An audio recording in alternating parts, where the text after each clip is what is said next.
ose nwere ọnụ n'ụwa ose nwere ọnụ n'okwu onye bụ ụsụ ose nwere ọnụ n'okwu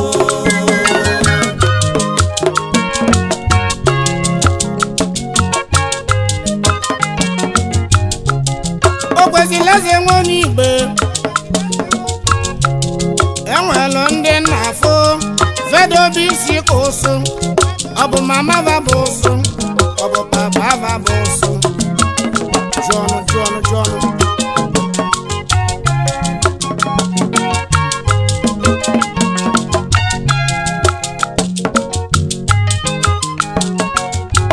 ebe onye nọnya nọsi ike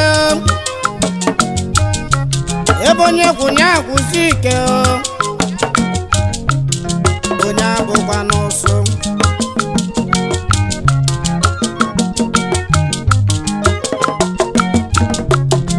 ịdị n'Abuja welu na onye dị n'Ọnịcha ado enwutego ji ibu bịarịwa ịrapụ Abuja wenata Ọnịcha ado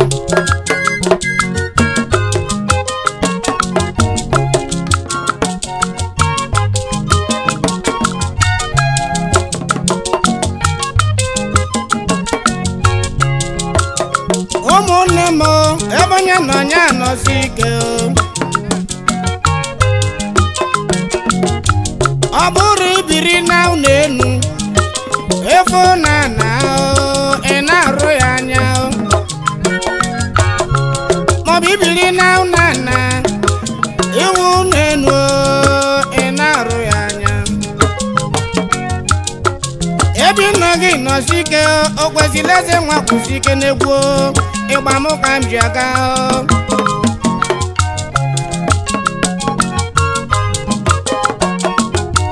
Okwesiri Eze Nwaonyeigbo oge nwa mụrụ n'ikwu ukwu egwu m ka m ji biri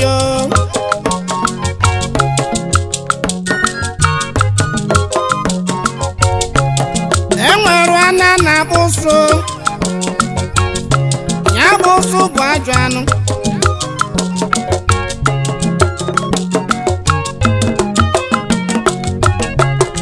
ụsụ gwuru n'enu oche ebe isi na ana cheni ụkpa n'enu n'ọnụ ka o si anyụ nsị n'ọnụ ka o si amụ nwa ụsụ bajọ anụ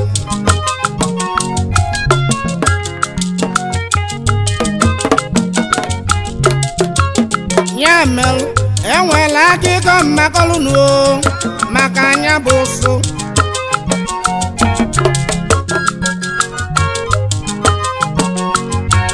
ọ gụtalụ n'obodo ụmụ anụmanụ anụ ndị na-efe n'elu anụ ndị na-akpa n'ana ha nwere nsogbu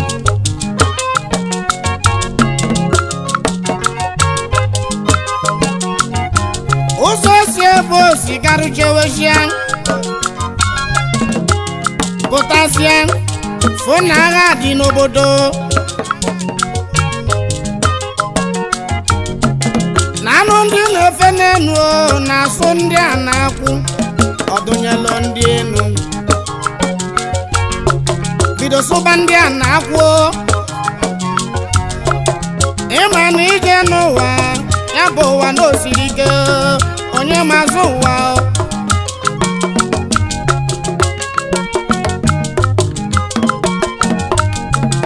emesịa n'ikpeazụ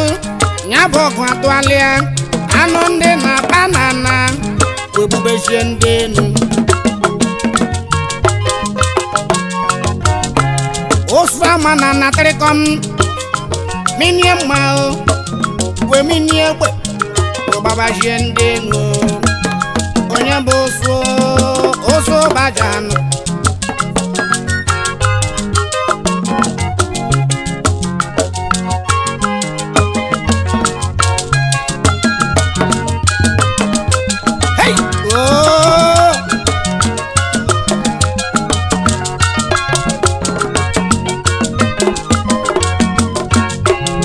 Okwesiri Eze nwa Chimeleze n'egwu abịa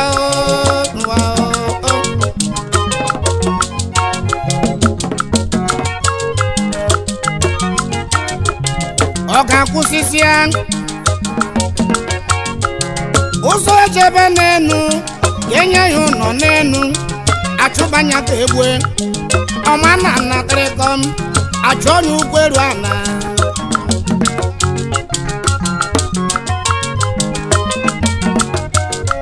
ụzọ bụrụzi anụ enu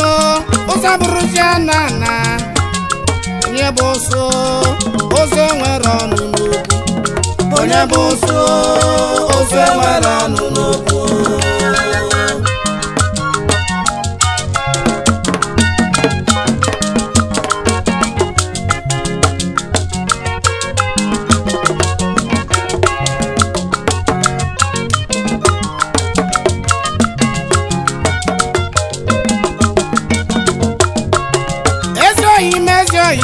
ezi oyimo n'ịgadị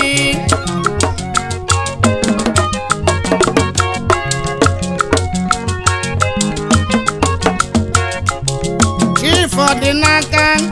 ọdịnaka osuji ezi oyimo ezigbo nwa afọ Owere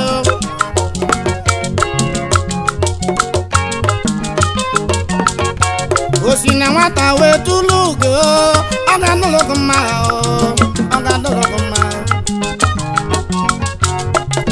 ọ sị mụ kenere ya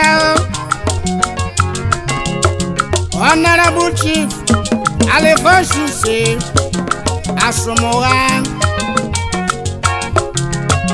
meyo gị bịa na-eme gị si eme ụzọ nwere ọnụ n'okwu onye bụ ụzọ nwere ọnụ n'okwu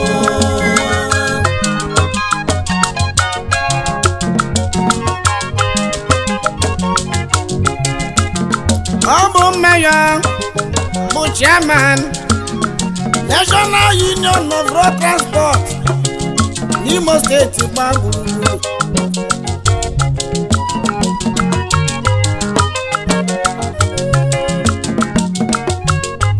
keneba bidewu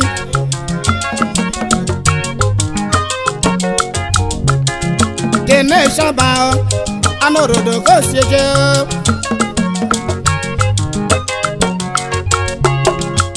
ụzọ nwere ọnụ n'ụwa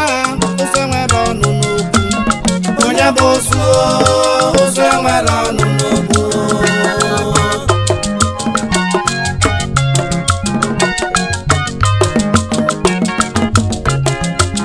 ezi nwanne m Prince Stanley Ogwuike Chairman Director Priscilla Motors Nigeria Limited Oyoma Onegade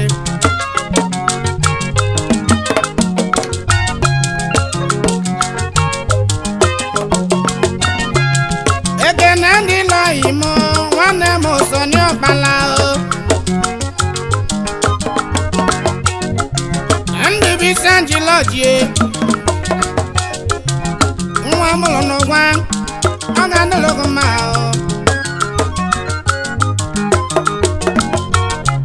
kene Fada Holdings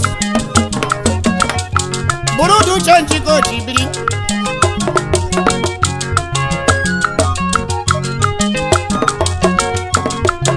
nna Joshua Agwe Fada Holdings n'Ịgadị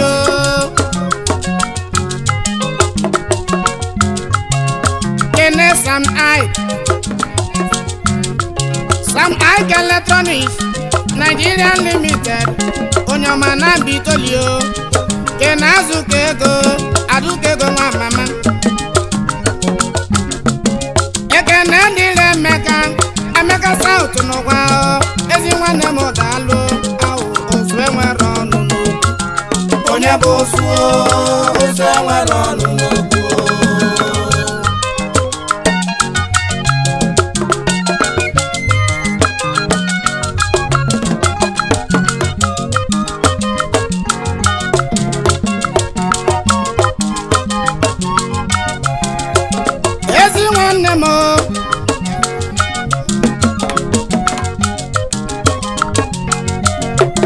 Osigwe Kolisi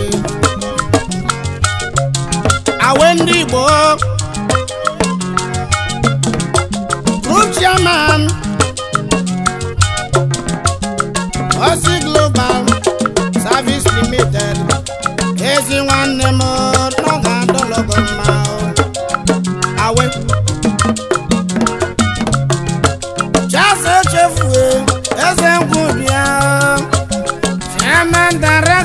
Zero Point Limited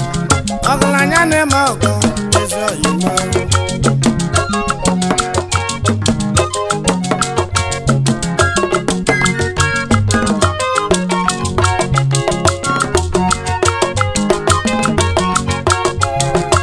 ose nwere ọnụ n'ụwa ose nwere ọnụ n'okwu onye bụ osu ose nwere ọnụ n'okwu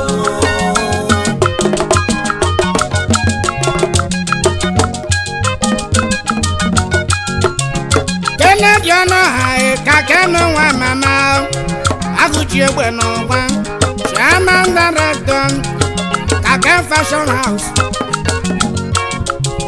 Kaken Hotels ọgadologo ma nwa mụrụ n'okpuru akpọsie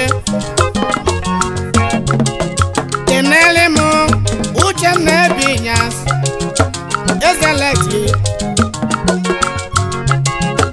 ose nwere ọnụ n'ụwa ose nwere ọnụ n'okwu onye bụ osu